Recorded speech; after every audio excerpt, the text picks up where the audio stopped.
Maayong hapon sa inyong tanan. Ay, may hapon po.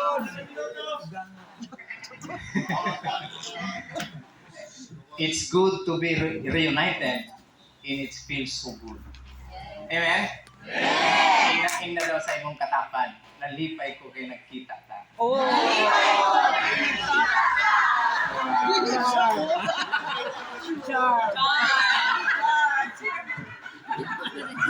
mo? Ang saya-saya. Feels so good. Salamat sa higayon, mga batchmate, mga classmates. Sa higayon nga inyong gihatag. Thank you, Lan, sa Naman ang ulo imong ni Joy. pag-recommend. O, kining ako pahimangno lang niyo. Pahimangno lang katong kay Romel kanina kay valedictory address man to. Kay pang valedictory yan talaga yan si Romel. Pero ako, kung basig sa ang uban sa inyo na tingala no, nagpastor na siya. No, dude. Basig ingon na ang inyong hunahuna no. Kay ang usa sa mga hilumon sa una, way tingog-tingog sa sulok na classmate ninyo gitawag sa Ginoo.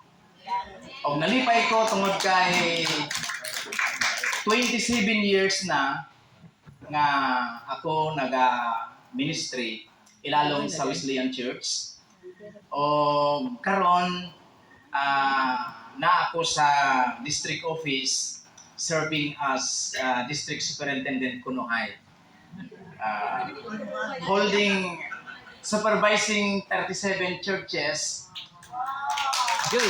with 54 Dili na gud kalingkod, Joy. pastors and pastoras and laymans. Yung ulo magud makawa. Kasi may mga pastor na hindi talaga graduate sa Bible school pero mga layman sila. Kung sa una kay Katoliko man jud ko, nasayod man mga Katoliko, anong nagpastor man na. Oh. Di ba na ako tay liko? Oh, the same pod sa amo ana layman. Mao na sila. So, at this juncture, sama sa ingon na ako gani hawa man ko giingnan nga we will give now the time from the word of God by pastor. Wala man mo nagsulti nga 30 minutes lang. Wala man mo nagsulti nga 15 minutes lang. Oh. ingon man ang atong presider nga ihatag na nato ang panahon para sa pulong sa Ginoo. So, depende na ni kung kanus ako paundangon sa espiritu sa Ginoo.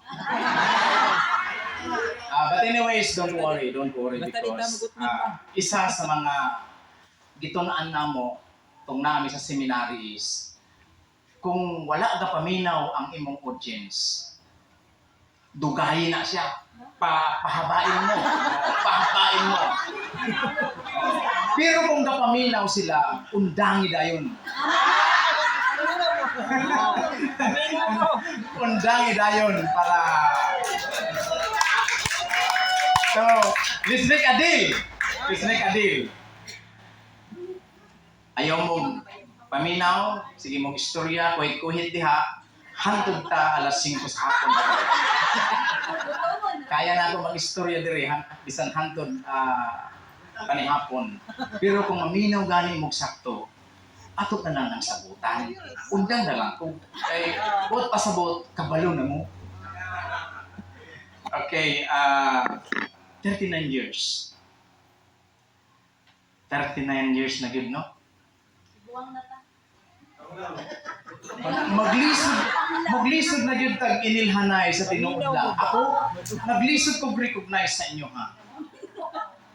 Pero sa nawong medyo ma-relate na ako mauman nitong ingon ani sa una. Di na lang ko magbunga.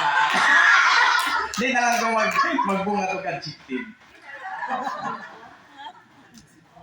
Pero para maganahan ni atong mga classmate nga dalaga sa una karon mga Dalaga gyapon. katong mga gwapa magud sa una. Birabuyag. Gwapa lang gyapon karon. Birabuyag. Pero lisod na i-recognize kay ang uban na anay puti nga buhok. Di ba? Pero nagpakulor mo no? Ay, wala. Maayo pa dahil mo. Wala mo sipya. Wala yun, no? Wala mo sipya. Bukas sa ba? Mga bata pag ay mo. Udakan na mo yung mga apo. For almost 40 years since we graduated in elementary, ang uban karon lang dito makita. Tama?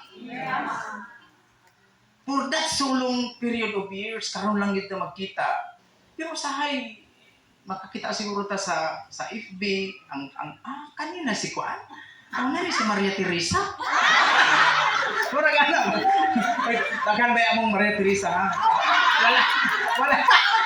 Wala ako nag-pinpoint.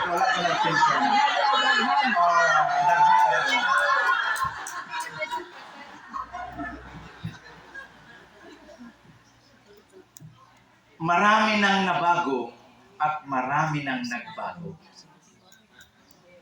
Aminin man natin o hindi, ganon talaga. Ang mga siksi sa una, Siksik na karon. siksik hapon karon. Siksik. Oh, pero nadungagan lang og ki. Sa sigig kaon, siksik na. Ang mga cute sa una,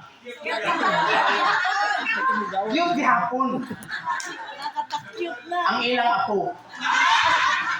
Pero sila, cute na kayo. Pina man eh. Pina ba? Ay katong shampoo. Sa mga lalaki, ang mga naay abs kanya to. Grabe. Si Billy. Ang mga naay abs sa una, naagyapon karon, naagyapon yung abs.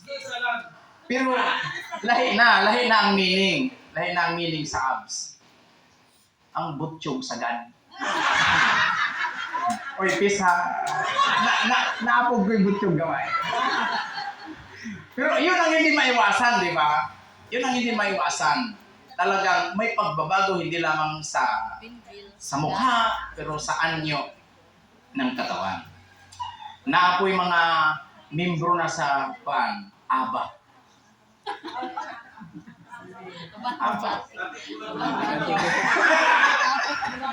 Dili.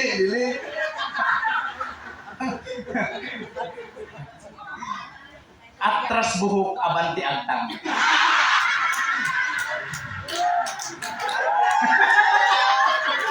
Joke lang. Lingaw-lingaw na dun ni Ato Agon. Lingaw-lingaw. Apang! Minaw na mo. Ang labing maayo. Kay ni Dato na din mo. Oh. Di mo sabat? Cute. Dato friends. Daghan na may karta. Pastor, claim mong gunamot na. Oo. Bitaw, tinuod man na. Gipadato mo sa Ginoo. Amen. Sige, kanang mga nag-amen maunay padatuon pa gyud sa Ginoo. Amen. Dili, so tinuod lang. Naa tay mga milyonaryo. Kita ani man magmilyonaryo pa lang. Magmilyonaryo pa lang. Tama lang sa una-una pa lang. Pero ang uban, milyonaryo na. Magtanong pa tag sardinas. Ang uban pod, kinsa na inaya po dire, pakitas daw kamot. Ayaw mo kaulaw. Uy, nga naman, that's your pride. Kung naana mo yung apo. Wow. Tanawa. Ako in tawon. Wala pa ko'y apo. Igo pa lang nagminyo ang akong pinakamagwang. Tong Sabado. Tong Sabado lang. Lagi kay saon magud nga maulaw man kung ako'y mag-invite. Kung ako pa to ang lakinan, bae man ko. Bae man ko. Pero pwede man. Usbon na to.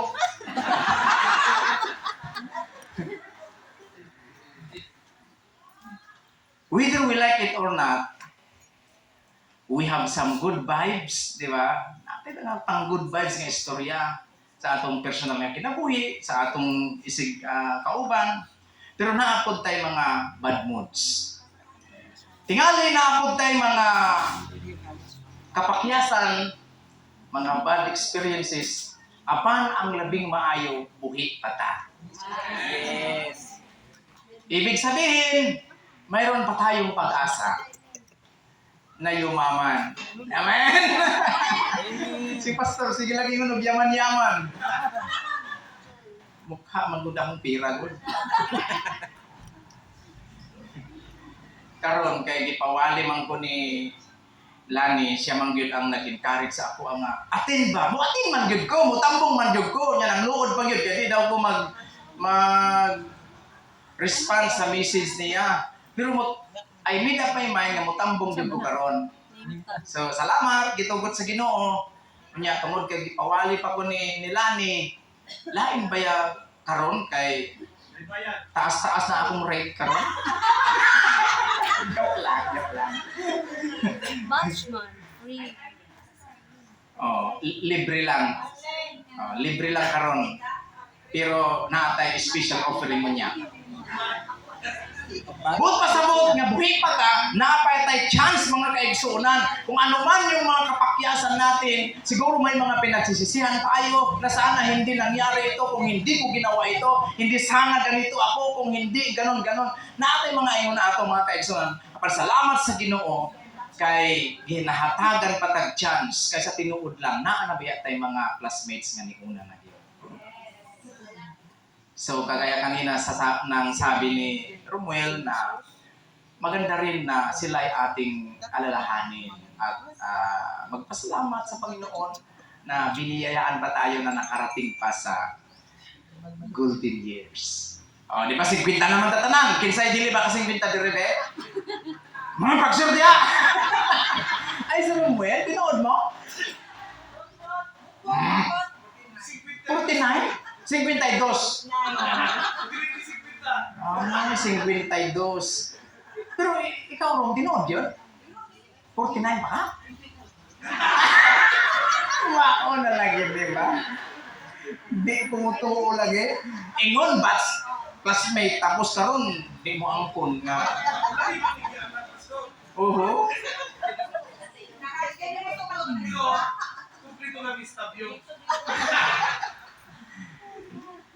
Pero aminin din natin, no?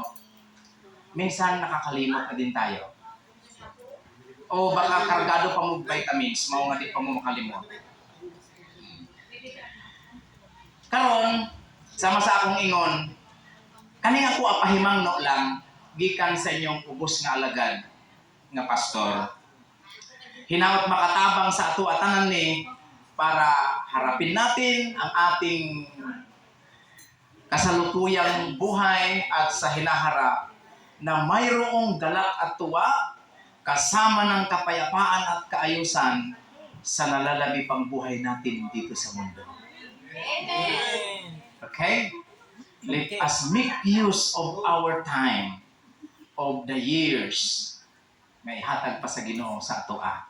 Kay mao na niyang higayon nga magbilin ta og mga kabilin nga di malimtan sa atong isig katao labi na sa atong mga anak ug apo. Di ba? Mao man to ang atong ginatinguha nga diin ang atong kinabuhi mahimo siya na may pakinabang. Kaya sabi ni Apostle Paul, ito na yung ating Word of God. Sabi ni Apostle Paul sa Philippians chapter 4 verse 8. Sa NIV, sabi niya, finally, brothers and sisters, whatever is true, whatever is noble, whatever is right, whatever is pure, whatever is lovely, whatever is admirable, if there's anything excellent or praiseworthy, think about all these things. Sa Tagalog, babasahin ko rin, sabi niya, bilang pagtatapos, mga kapatid ko, dapat maging laman ng inyong isipan ang mga bagay na karapat-dapat, mga bagay na kapuri-puri, mga bagay na totoo, mga bagay na marangal, mga bagay na matuwid, mga bagay na malinis, mga bagay na kaibig-ibig, at kagalang-galang. Salamat, Panginoon, sa iyong mga salita. I pray that you will bless your servant, bless your people, upang sa ganon, ang iyong mensahe ay kukunin namin galing sa iyo mismo at amin itong pagsikapang sundin sa abot ng aming makakaya upang ang aming buhay ay maging kaibig-ibig at makapagbibigay puri din sa iyo bilang aming may likha. Salamat! Binabalik kong lahat ang papuri pagkatapos nito, Panginoon. In Jesus' name I pray. Amen. Amen. Mayroong bagay na gustong ibigay ni Apostol Pablo. Bakit sinabi niya dito? Bilang pagtatapos. Mga graduate man yun di ba? Finally, ibig sabihin, pag sinabi ganing finally, ito ang pagtatapos. Ibig sabihin, sa lahat-lahat ng mga bagay na natutunan, napakinggan, nagiging aral sa buhay, ito ang niluloob ng lahat ng ito. Sapagkat kung basahin po natin ang Philippians, lalong-lalo na sa sulat ni Apostol Pablo para sa mga taga-Pilipos, ay kanyang sinalaysay ang kanyang buhay na siya ay nakulong, siya ay nagkaroon din ng mga struggle sa buhay, siya rin ay nakasubok na nagkaroon ng problema. Sinalaysay niya dyan. Pero alam niyo ang sabi niya, rejoice always. Maggalak pa rin kayong lagi. Sapagkat ang tanging pag-asa natin ay ang Panginoon. Kaya sabi niya dito, bilang pagtatapos sa lahat ng mga ito, gusto na niyang ibaling ngayon sa kanyang mga gustong sulatan at paabutan ng kanyang mensahe at sulat na ngayon ay yun din ang gusto kong iparating sa inyo. Sama sa akong ingon ganiha, sa akong introduction, nga maybe we have some disappointments also in life. May mga kapakyasan ta, naapod tayo mga panghitabo nga murag lisod nga malimtan, sugod pa tong naapata sa elementarya, sa high school, hantod nag-college, nagka-pamilya, daghan mga kasinatian. Pero, ingon pa ni Paul, kung gusto nato nga naatay kalipay o kanang lahi manggod ng joy o happiness, di ba? Ang happiness daw, naalang sa nawong. Pero ang joy nasa heart. Nasa siya. Pero ang buot pasabot ana, we can be happy but not joyful. But we can be joyful at the same time happy. Tungod kay ang happiness is spring out na siya sa joyful nga pagbati. So yun yung sinasabi ni Paul, na pwede ta mag-rejoice bisag naatay mga problema, pwede ta mag-rejoice bisag naatay mga surilanin sa buhay, pero ayaw lang mo katawa kamulang naginusara. Ayaw lang mo katawa nga kamulang isa kay basig maalaan mo nga Naigamay. Pero mod pasabot nga, di ba ang joyful, bisag nagahilak ta, bisag nagatulo atong luha, pero lipay ta. Tama? Maunay tinuod nga kalipay nga nagagikan sa kasing-kasing. Nga ana siya, grasya na sa Ginoo kay maunay ingon niya sa Galatians chapter 5 na the fruit of the Holy Spirit is joy. Basta ko kagbayad sa ako. In order to be joyful and peaceful in life, let's remember these three things. Three things lang ha. Simple lang. Number one is get right. Get right. Ingon niya, whatsoever is true, whatsoever is honorable, whatsoever is just, get it. If not, get rid out of it. Ang ginaingon ni Paul, kung di gani tinuod, kung di gani maayo, kung di gani justful, ayaw ko haa. Pero kung just siya, true siya, honorable siya, kuhaan. Get it? Ingon niya. Meaning, if we believe in goodness, and if you value the approval of God, fix your mind on things which are holy, right, beautiful, and good. Ing na sa imong katapat, pikpika siya o ing na tama, di ba?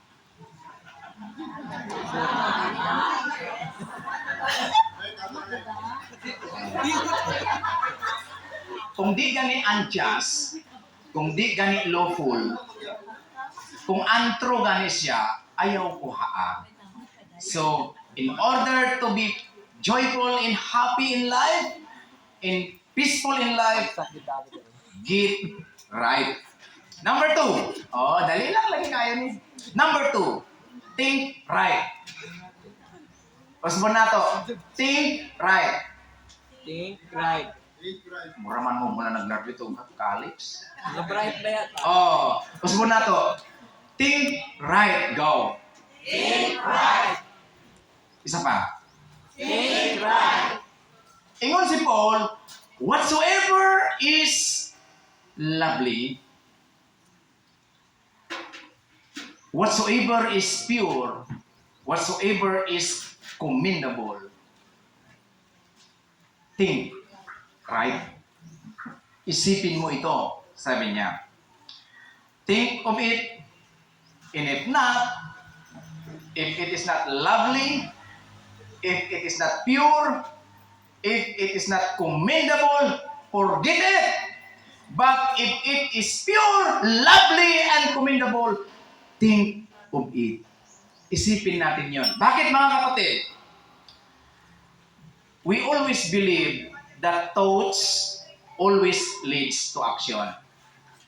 Ang una-una daw, nagatuklod na siya, nag-motivate na siya sa atua sa pag-act or sa pag-action. So, when we think right, we do right. Tama? When we think right, we do right. Si Lao Tzu, usa ka Chinese philosopher, nag-ingon siya sa usa ka quote niya. O nakit-an na ko ni sa ni dito sa elementary school sa Gabaldon building dito sa likod niya. And I know, alam niya ninyo ito. What's your thoughts? They become your words. What's your words? They became your action. What's your action? They became your habits. What's your habits? They became your character. What's your character? Because they becomes your destiny. So yun ang sabi ni Lao Tzu. Kaya, bakit tayo mag-isip ng mabuti? Bakit natin isipin yung mga bagay na lovely? Bakit isipin natin yung mga bagay na mabubuti? Bakit isipin natin yung mga bagay na admirable? Sapagkat nagsisimula para sa isip, pumupunta sa word, at yung word nagiging action, yung action nagiging habit, yung habit nagiging character, at yung character, it will lead us into our destiny, kung ano ang kahihinatnan natin. So, mga classmates, punuin natin ang ating mga kaisipan sa mga mabubuting bagay. Upang makagawa tayo ng mabuting bagay. Ang alam niyo kung makagawa tayo ng mabuting bagay, aani tayo ng mabuting bagay. Hello? Hi. Nandiyan pa kayo? Opo. Tapusin na natin ito. Nandiyan naman kayo. Number 3. Hindi lamang yun mga kapatid. Ano yung una? Ay. Get right. Magbibigay pa naman sana ako ng... Ano yung una? Get right. Number 2? Think right. Number 3? Lane? All right. Ha? Bright yun mo ba? Bright yun mo. Oh, pero ang number 3. Ang number 3, live right. Ay, akin ang Naway, mag-sink in na yan sa inyong mga isipan na hindi na inyo Get malimutan. right, think right. Ingon ni Pastor Rooney, para mahimot ang happy. Get right, think right, live right. If there is anything that is excellent, if there is anything which is praiseworthy, live for it. And if not, go away from it. Tanana.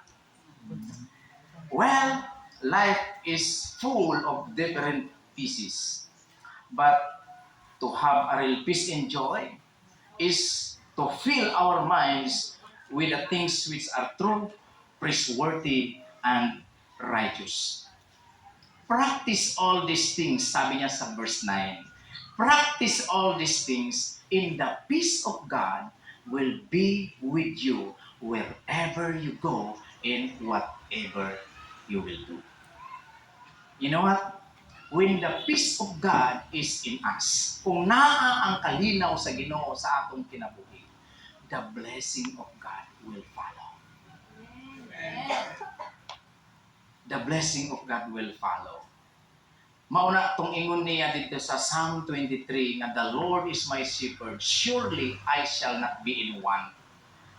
Sa verse 6 ingon niya, the goodness of God and the mercy of God will follow after me all the days of my life. Ang Greek word anak mga kaigsunan is radaf. Nga ang buot pasabot is overtake. So meaning, when we get right, when we think right, and when we live right, the blessing of God will overtake us.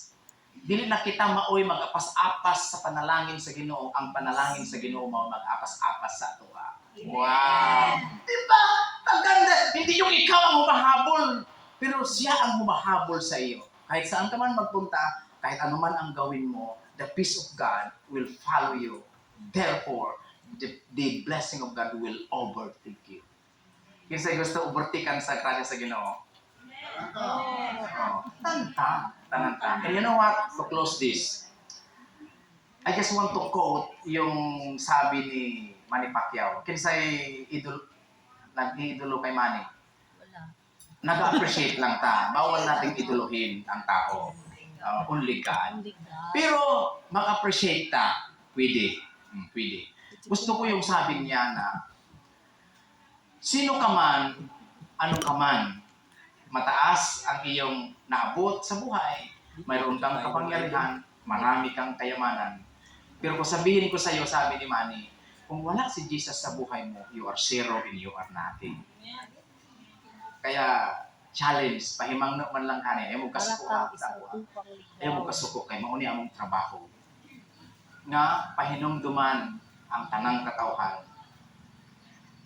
Si Jesus mismo nag-ingon, John 15 verse 5, without me, you can do nothing. Pwede naatay mahimo, naatay nahimo, kay nahimo na ganin nato, no? Pero, how much more if we have Christ, then everything is nandyan na. Huwag natin kalimutan, don't live just for this moment, this time, this life, but live for eternity. Yes. Mabuhay sana tayo na hindi lang sa ngayon, hindi lang para sa mga nandito ngayon, pero para rin sa eternity. Kasi mayroong buhay na walang hanggan. Kanino natin matatagpuan? Kay Jesus Christ. John 10:10 sabi niya, I came that they might have life, in that you might have it more abundantly, sabi niya. Yung life po na yun ay hindi itong buhay natin na ngayon. Yun yung abundantly.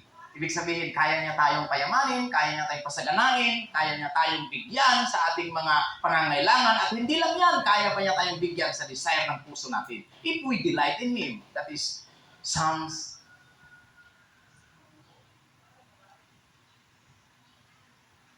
At saka sa Proverbs, sinasabi niya na magtiwala ka lang sa Diyos. All the things na kailangan mo ibibigay niya. Kaya mga kapatid, pwede ba tayong tumayong lahat?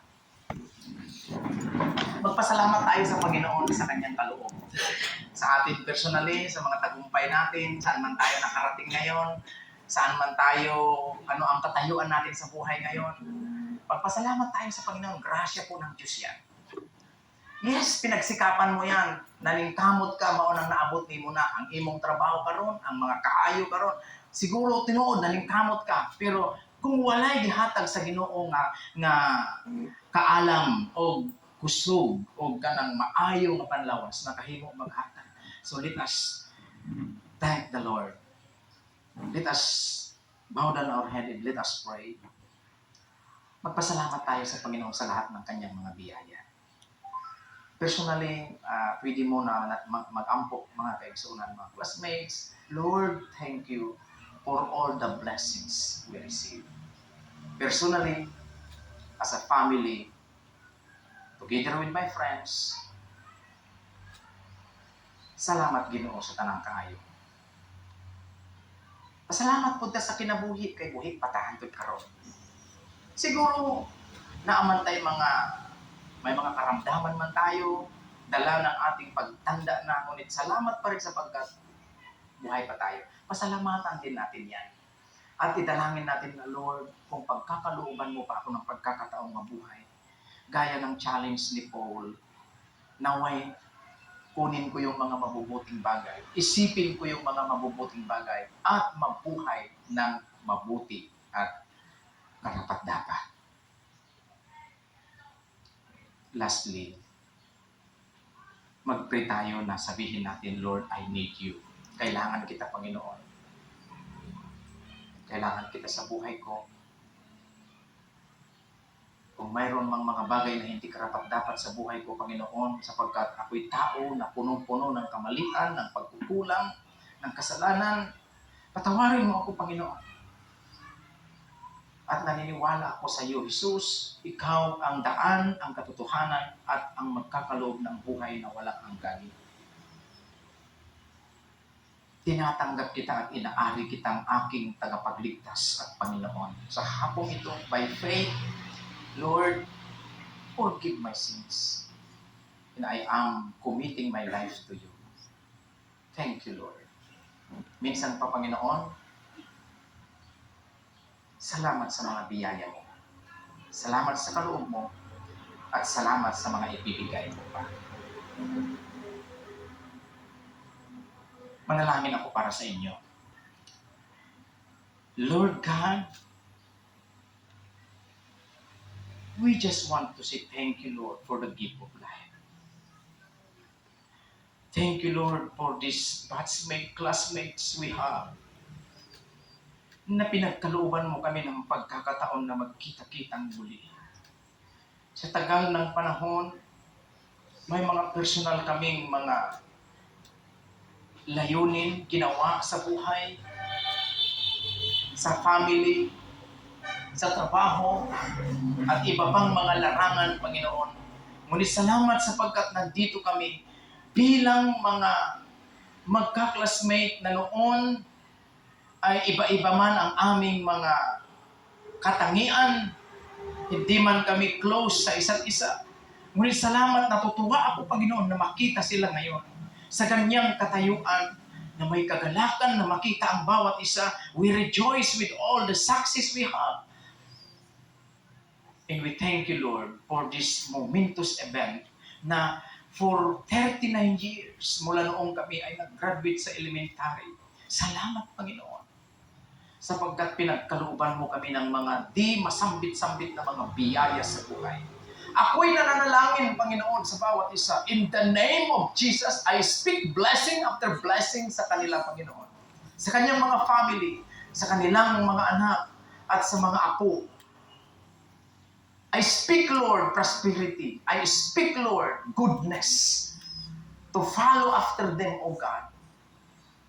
Kapag ginawa nila ang tatlong bagay na yon, na kunin ang mabuti, mag-isip ng mabuti, at mamuhay ng mabuti na kaaya-aya sa iyong harapan, naniniwala ako, Panginoon, na ibibigay mo sa kanila ang pagpapala at pagpapala pa sa kanilang mga buhay.